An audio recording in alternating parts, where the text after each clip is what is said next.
has eased the lockdown measures, the novel coronavirus has continued its surge in the country as another record high of 500 plus infections were reported yesterday. Meanwhile, in the global context of the pandemic, the WHO has urged the world community to remain alert towards the second surge of novel coronavirus. Good morning, I am Bipashna Tamang and these are the headlines of the hour. The daily infections record a new spike as the highest 519 cases reported yesterday. The total number of cases climbs to 6,279. Government continues extravagant programs despite the financial struggle due to the lockdown. Supreme Court rejects its application to collect taxes within 1 month of easing the lockdown. 3 men arrested over allegations of gang rape of women in a Kailali quarantine. District Court orders local administration to send 2 minors connected with the Rukum massacre to rehab center. And World Health Organization warns against the resurging wave of novel coronavirus while over 100,000 confirmed cases worldwide are still reported on a daily basis. The number of coronavirus cases has climbed to 6,279 as 519 new cases were reported yesterday. The death toll, meanwhile, stands at 19. 68 cases were reported from Sudur Pashchim province alone yesterday. 5,306 coronavirus tests through the PCR and 8,615 RDTs were carried out yesterday. Speaking at the daily press briefing for the Health Ministry, spokesperson Dr. Jageshwar Gautam informed that 133,829 individuals are currently in quarantine across the country, while 5,151 are in isolation. 67 individuals, including 7 females and 60 males, have been discharged from various places across the country, taking the tally of full recovery to 1,041 as 104 females and 937 males have fully recovered from coronavirus in the country so far. Spokesperson Gautam also said that the government had added 1 more laboratory to test coronavirus, taking the total number of laboratories in the country to 22. The provincial governments have introduced budgets for the upcoming fiscal year by giving continuity to previous programs instead of dealing with economic crisis created by the coronavirus pandemic. Even as the budgets have been said to give priority to health, agriculture and employment, the provincial governments have followed the trend of the centre of allocating budgets for unnecessary expenses. The Province 1 government has brought a budget of 40.9 billion rupees and has given priority to health, agriculture, infrastructure development, among others. The COVID-19 treatment centre at Koshi Hospital is said to be converted to infectious disease and research centre. Budget has been allocated to construct smart schools, while 30 million rupees has been set aside to generate jobs for migrant workers who have returned home. Likewise, the Province 2 government has come up with a budget of 33.56 billion rupees and says it will uplift the standard of all of its district hospitals. The Province 2 has also given priority to agriculture, education and employment. Likewise, the Bagmati provincial government has given continuity to previous programs with a budget of 51.42 billion rupees for the next fiscal year. The budget does not have a concrete program to increase employment by attracting youths to agriculture. Bagmati province has followed the centre's trend of allocating budget for political programs. Likewise, the Gandaki province government has brought a budget of 34.84 billion rupees and has allocated 2.91 billion rupees to contain the spread of COVID-19. The province has set aside 1 billion rupees to help industries and businesses hit hard due to the lockdown. The Province 5 government has brought a budget of 36.35 billion rupees by giving priority to infrastructure development, agriculture, tourism, cottage industries and employment. Likewise, the Karnali province government has come up with a budget of 33.74 billion rupees by giving priority to health, employment and agriculture. The Karnali province government has also decided to provide 100,000 rupees to the families of those who died from COVID-19. Meanwhile, the Sudur Pashchim province government has brought a budget of 33.38 billion rupees for the next fiscal year, giving priority to agriculture and employment. Most of the provinces have given continuity to political programs. Meanwhile, none of the provincial governments have considered reducing unnecessary expenses in their budgets. The government has added what experts are calling an avoidable expense of 40 billion rupees by continuing with unsuccessful programs in the upcoming fiscal year.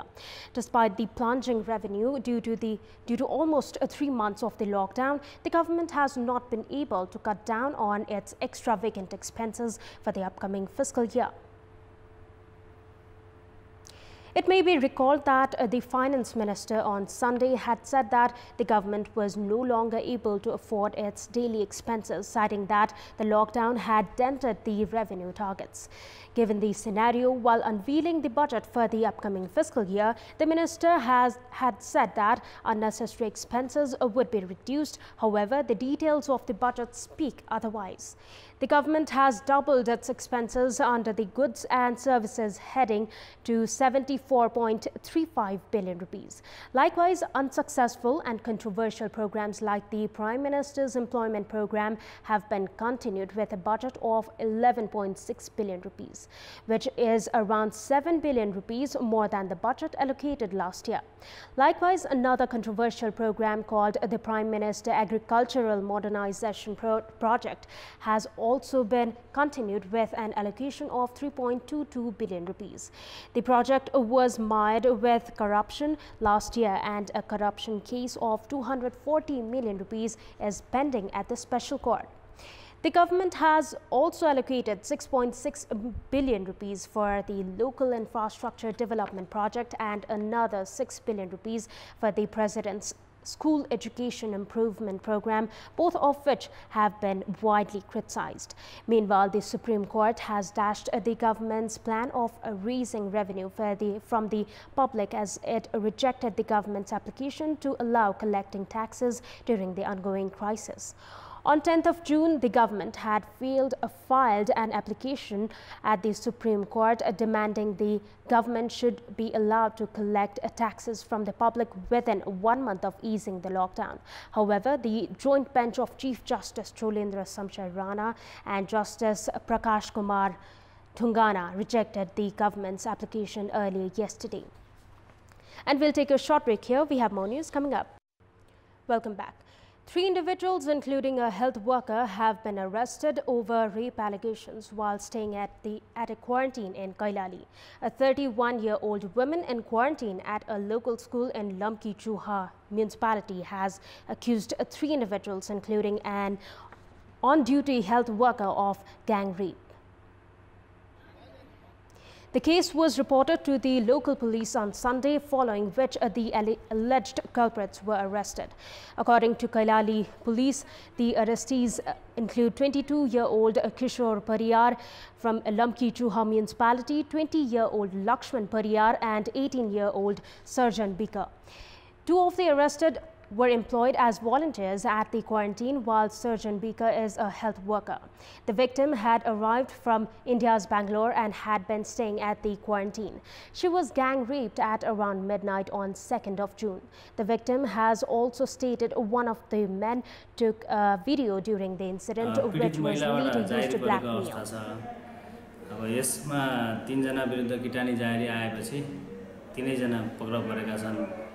अहिले अनुसन्धान प्रक्रिया अगाडि बढिरहेछ।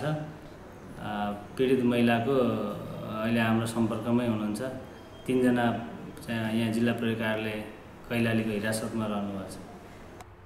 Meanwhile, the Health Ministry has condemned the incident and ensured that necessary actions would be taken against the guilty.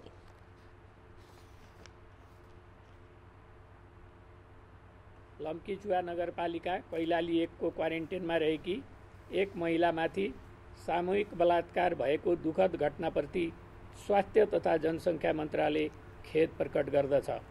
सो घटनामा स्वास्थ्यकर्मी समेत संलग्न रहेको र समाजका अगुवा तथा शिक्षक समेतको संलग्नता हुनु निकै दुःखद हो।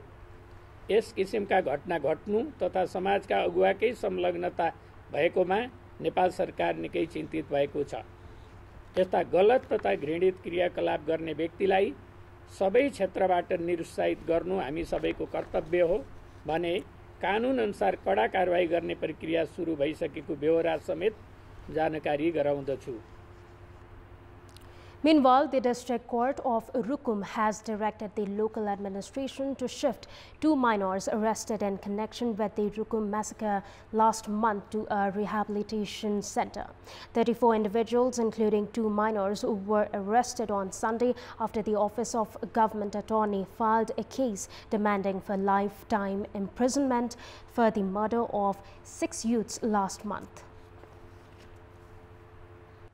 And time now for our segment Public Pulse, where you text us with your opinion. Public Pulse. And here's the question: what should be done to include children from lower income families and rural areas in the alternative learning mechanism? The options are: option A, deliver education materials to their homes; option B, conduct classes in smaller groups; and option C, make technology accessible for them. The voting is on. Type NEWS, select your options A, B or C and send it to 34001 to share your opinion with us. And time now for the sports update.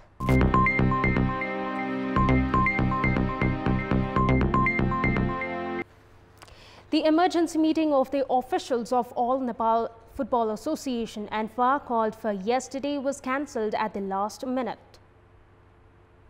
The emergency meeting was called yesterday to discuss on the issue of calling back honorary president of ANFA, Tashi Khale, who had been sacked from the post, citing that he had spoken against the association. The meeting was also scheduled to discuss on the actions taken by Kantipur District Football Association, distribution of relief packages, among other issues. However, yesterday's meeting was cancelled as Senior Vice President of ANFA, Pankaj Nemwang, could not attend the meeting due to health problems experienced from Sunday. After the absence of Senior Vice President Nemwang, 4 officials held a small discussion at the ANFA complex in Satubato, Lalitpur yesterday. ANFA has called for a full meeting of the working committee today to discuss on predetermined agendas. And that's all for the moment. Keep watching Kantipur Television HD for more news and entertainment. Thank you for watching. Have a great day ahead.